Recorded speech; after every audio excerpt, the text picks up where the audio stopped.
here. I only got a couple in this week. I Of run every course, day. Patty runs every day, and The heat is real here in Texas, so you know exactly what I'm talking about. But it is, we've hit the hundreds. We're gonna,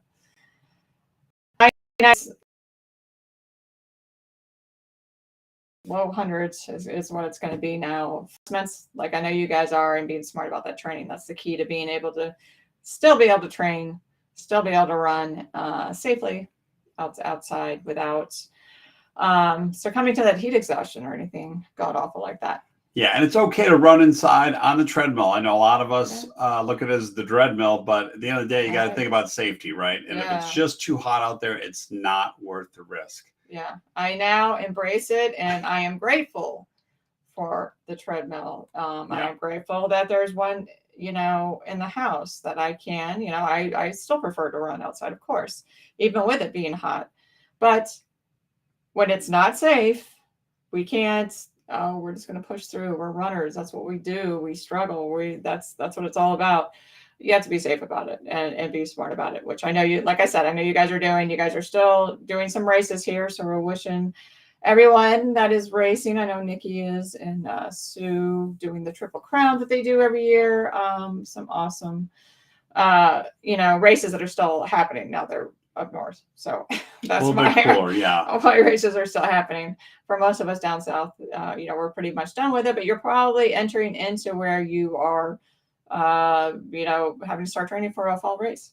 Yeah, exactly. So today we're going to talk about just that, about doing races and really maximizing your potential, because a lot of us, ourselves included in the past, now we're more conscious of it, of not making some common race errors, right? We want to try to share some stuff that we research, that we focus on, so you can break some of those training errors. So again, you want to make sure you enjoy the race, however you define that, and if you're trying to get a little faster or you're just not making mistakes, so you put yourself in a position so you're trying to stay as injury resilient.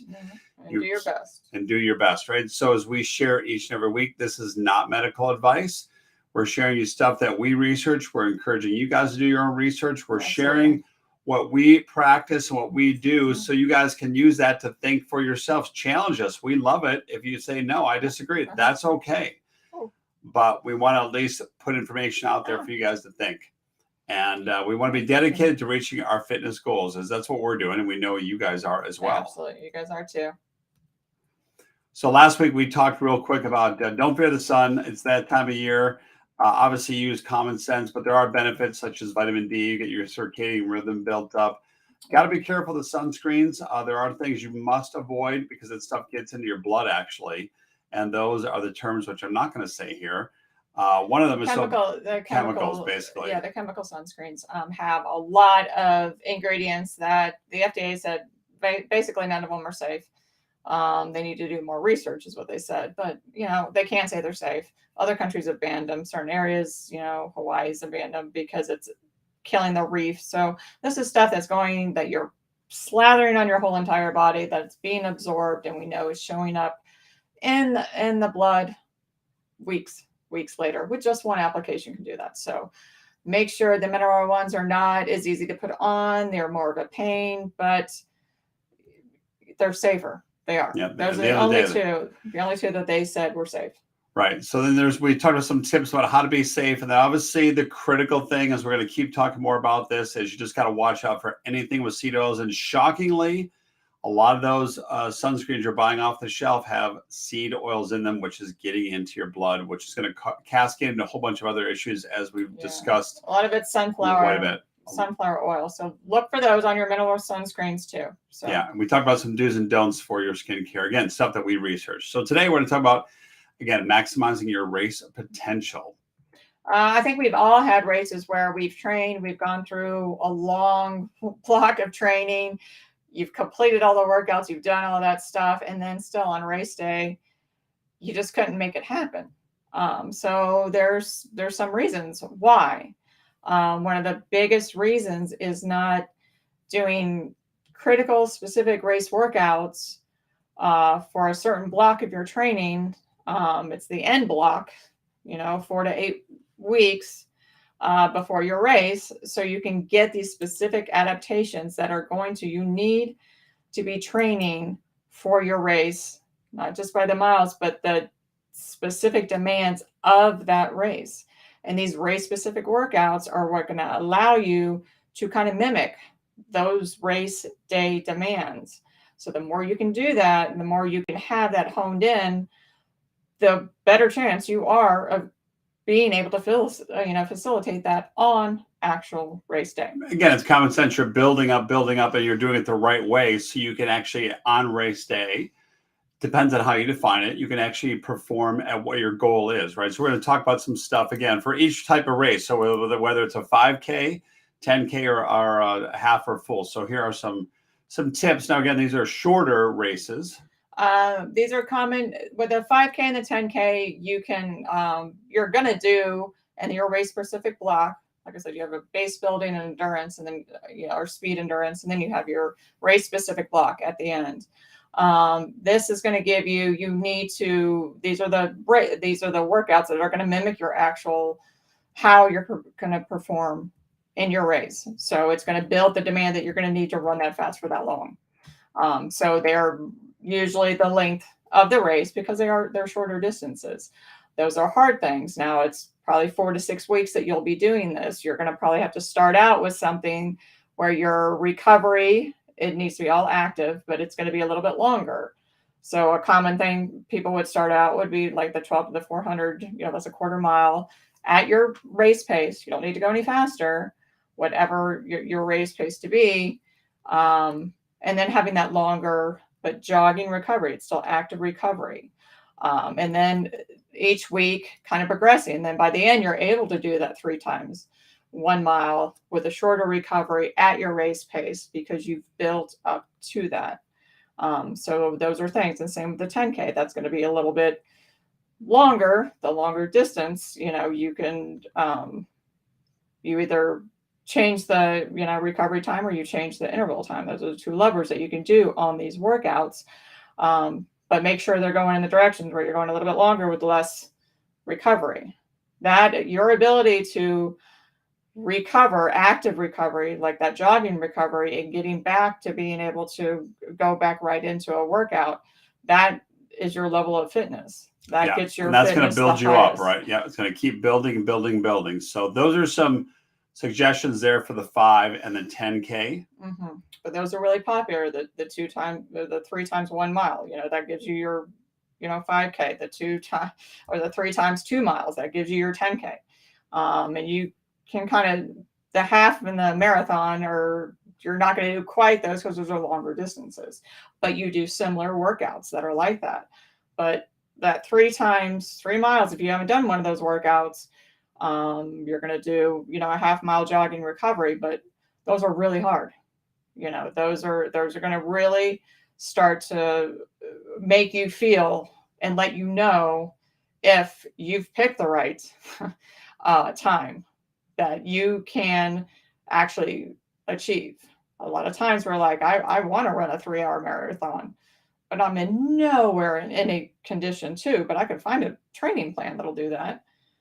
I won't be able to compete. I won't be able to do that. And physically, these are the things that are going to show you for whatever you've decided, if it's correct. This race specific block is really what's going to show you and give you the best insight on, yes, I am up for this task. Yes, I am. My body can handle these type of workouts. You might have to build up. Like I said, for the half marathon, it's going to be probably maybe a 6-week block of this. For the marathon, maybe an 8-week block of this. But you're going to, getting to that is what's going to really show you that you're best ready for it. And the fast finish long runs, those are another one. You're not doing a ton of those. Those are 1 or 2 for that whole block because those are really hard, but they really show you, can you run faster on tired legs? You do it towards the end of, if you're doing a 12-mile run, then 9, 10, 11 is going to be at a faster pace. And that last one, you're going to go back to your original pace. That really, really shows you. It's like, can you pick up that pace? Can you do that when you're really tired? You're feeling it.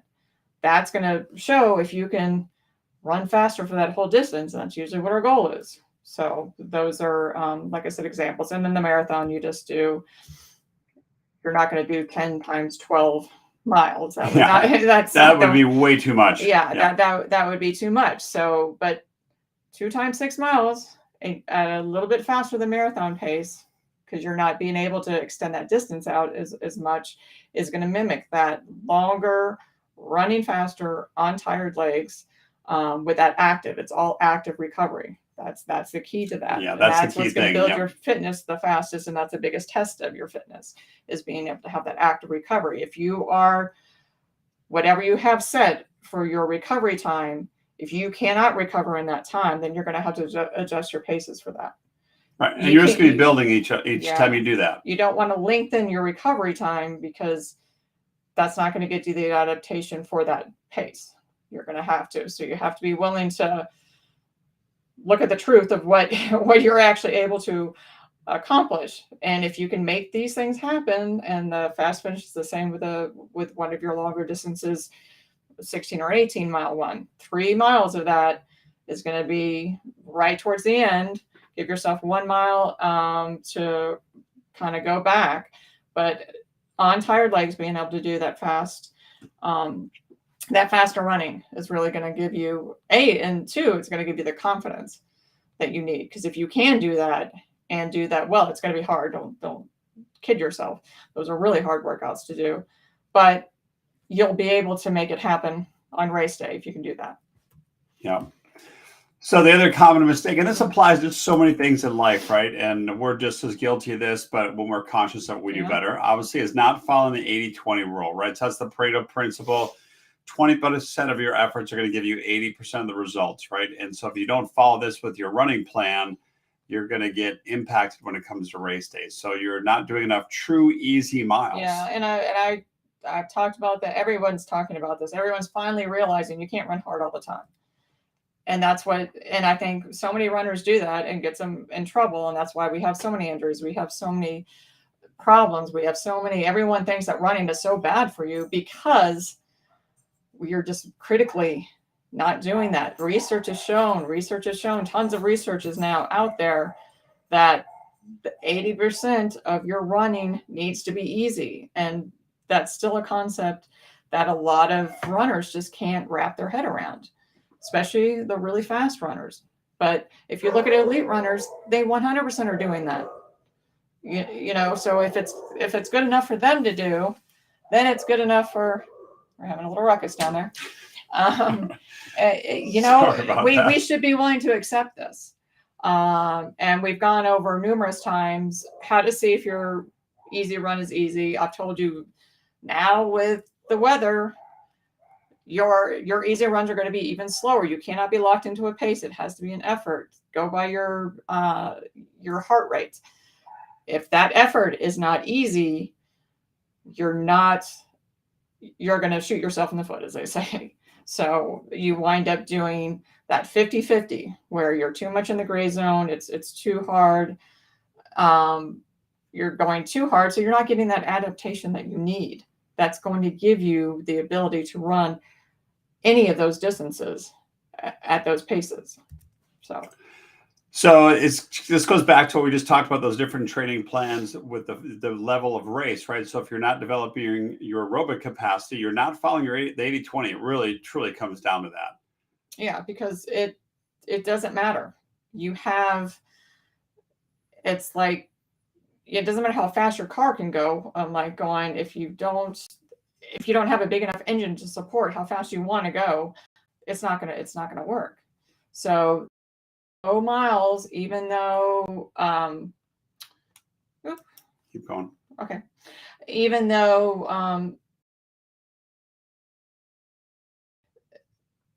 you know, the speed work is critical to that, but you have to have enough of that base and that aerobic capacity to give yourself enough, you know, to be able to get yourself there, to give yourself enough energy to be able to handle those longer distances. And that's for the 5K or the marathon. You know, the 5K, you're still using 85% of your aerobic system. For the marathon, you're using like almost 100% of your aerobic system. The only people that aren't are the sprinters, and none of us are sprinters.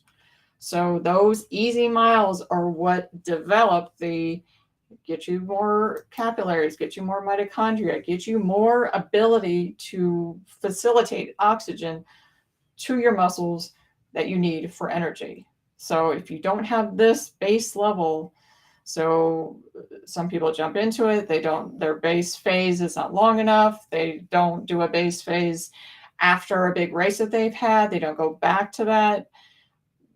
This is still the key part of it.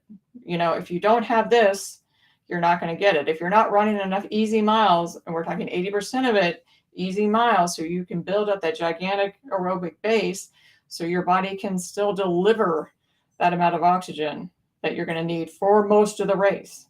You can't run on, in the red for 26 miles. It doesn't work. Yeah, and that's just common sense too when you think about it. So, and then a lot of people misuse the classic 3 levels of your frequency, again, the duration, the intensity, just what Patty was saying, right? You can't run even a half marathon. You can't run as you're training. You just can't run it at max where you're redlining everything because you're going to burn yourself out, right? It's just common sense. But those are the 3 levers that you have. It's running, you get a training plan and you decide, all right, it says I need to be running 6 days a week. There's lots of different philosophies about that. 3 days a week, you can find one for 6 days, you're on 5. But if I go and I find a training plan that says 6 days a week and I've only been running 4 days a week, and then I'm running at faster paces, more days a week, so I'm changing too many levers at once. You can only change one lever at a time, wait for the adaptation, and then do that. So you can't change the number of days you run and the intensities of the workouts you run at the same time, and the length of, while increasing the the amount of miles that you're doing. These are all things that are going to, if you try to do it all at once, that's usually what breaks any runner. So 80-20, slow progression is what it takes. No matter what your goals are, you can have gigantic goals, but if you don't follow these simple, basic principles, you're going to crash and burn most of the time. And then that puts you at risk of getting injured. Yeah, which is what we're trying to avoid here, the whole thing. If you think about it, is we're trying to keep you guys injury resilient. We're focusing on that as well, right? Yeah. But it has to be on your radar. You have to be thinking about that. You have to be watching. I mean, we're getting older. You have to be thinking of this. This is why we talk about cross training all the time, which is why here people are typically not cross training enough. You're not going to the gym. You're not working that strength training. And that does come back to bite you. If you haven't recognized that by now, you will eventually figure that out. But you cannot adopt. I signed up for a marathon, so I go online and I find a 20-week marathon thing. All right, that's going to get me. If that marathon training plan doesn't have cross training built into it and does not have strength training built into it, and I try to do this and then I put those 2 workouts, 3 or 4, how many days a week? It's 2 days for strength, 3 days if you're in your base building phase, and 1 day for that. So 4 extra workouts. If I try to put that on top of a training plan that I'm doing, that is going to be too much. Yeah. And that's a cumulative stress, because it's not just about the miles. That's not the only stress that you have in your life. So yeah, very true. We all know that. So when you look at a training plan, strength has to be part of it, because you have to be strong enough to run. That is a critical part. That can't be an afterthought. At least 2 days a week, ideally 3 in the beginning parts of it. But that has to be already filtered in.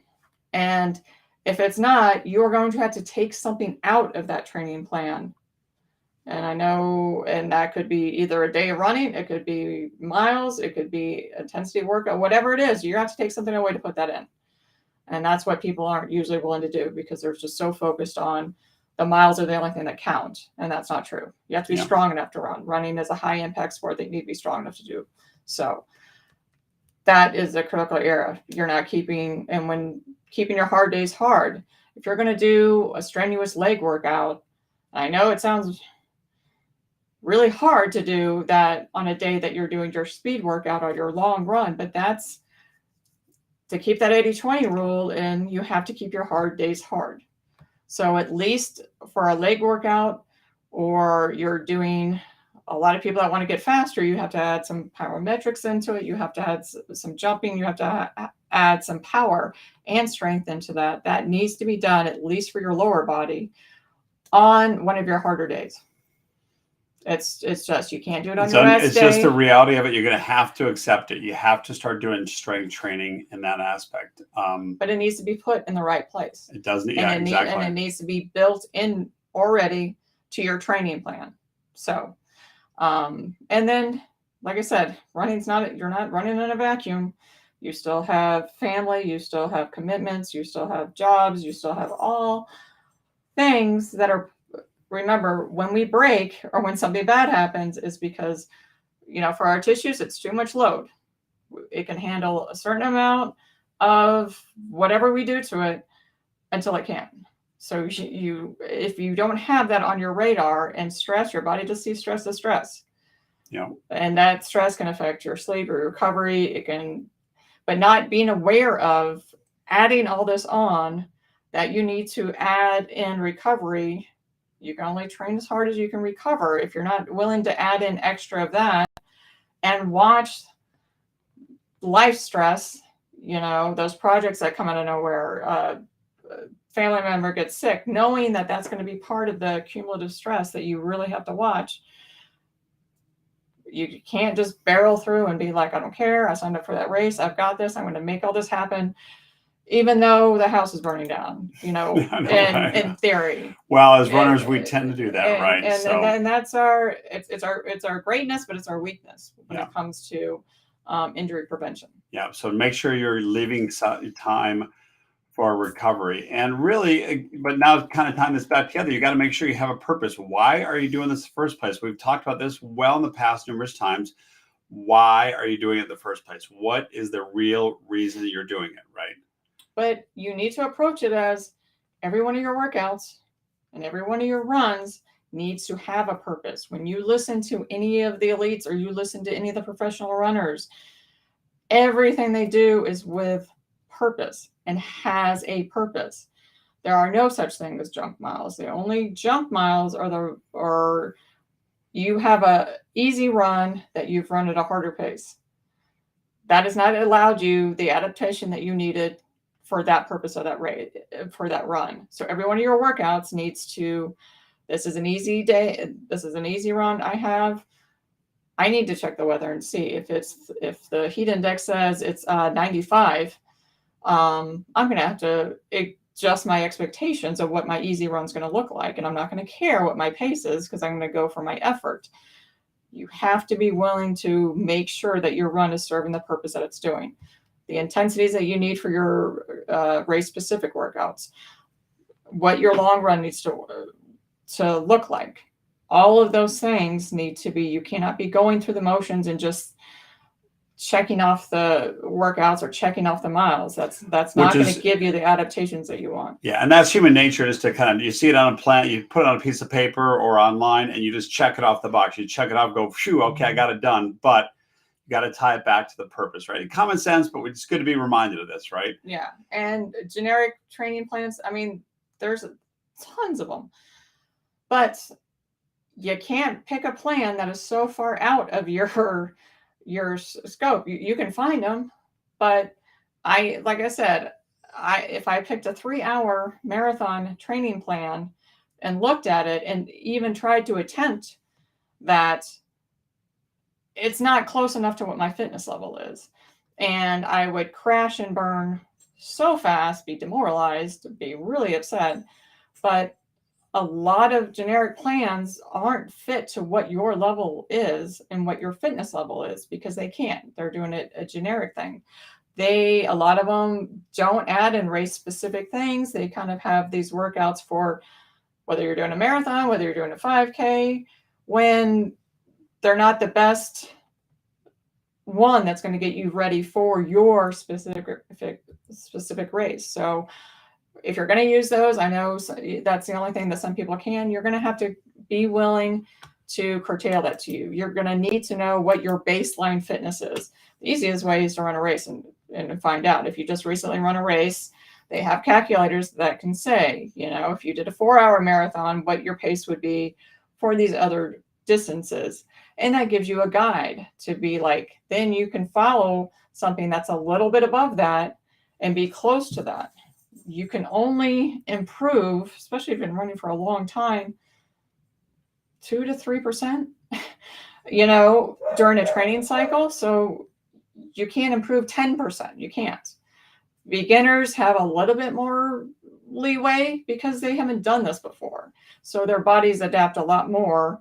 But then it gets harder to adapt. You know that. Once you get up, your fitness level gets higher, getting up past that gets harder. So remember that and have your expectations be what they need to be. And if you've picked the wrong paces and it's not working, you're not sleeping, you're starting to get dreading your workouts, you're getting really irritable with your spouse or people around you, you might need to make some adjustments. You might need to take off one day. You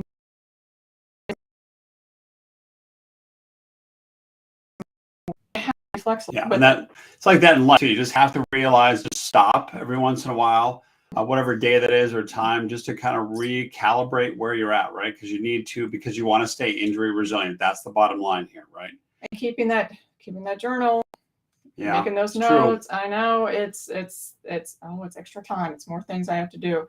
It is worth doing. Having that, and not a paragraphs, not whatever, just jotting down, especially if you're training for a race, especially if you're trying to PR, especially if you're asking your body to do more. Okay, you're asking it for a lot. You need to be willing to do everything, to set yourself up for success to get there, but to get there safely. So you owe that to yourself.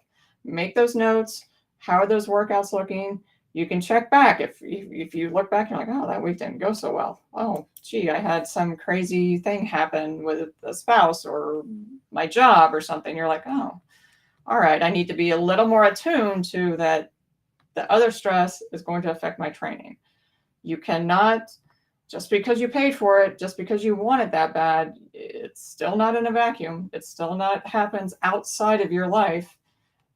And sometimes we think that. So those are the things that can get us into trouble. Yeah. So this all ties together, which comes back to, if you need help to get an outside opinion, just to chat with somebody is critical, right? That's why we have the foundational stuff here. It comes back to our nutrition. Yeah. All the stuff we just talked about today is almost irrelevant if you've got poor nutrition, right? And we know so many of us, we were there as well.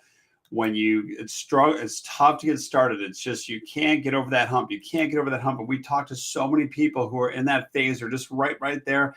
And it's just those minor changes that can help. It's really kind of eye-opening. It's like the gigantic door just opened up. So if you guys are in that phase, go to runtips.us/call. It's on the bottom of the screen right now to set up a time to chat with us, and we'll give you some guidance. You would be shocked at what you would get out of that call, just to get that different perspective on where you may be stuck right now. So runtips.us/call is a place to go.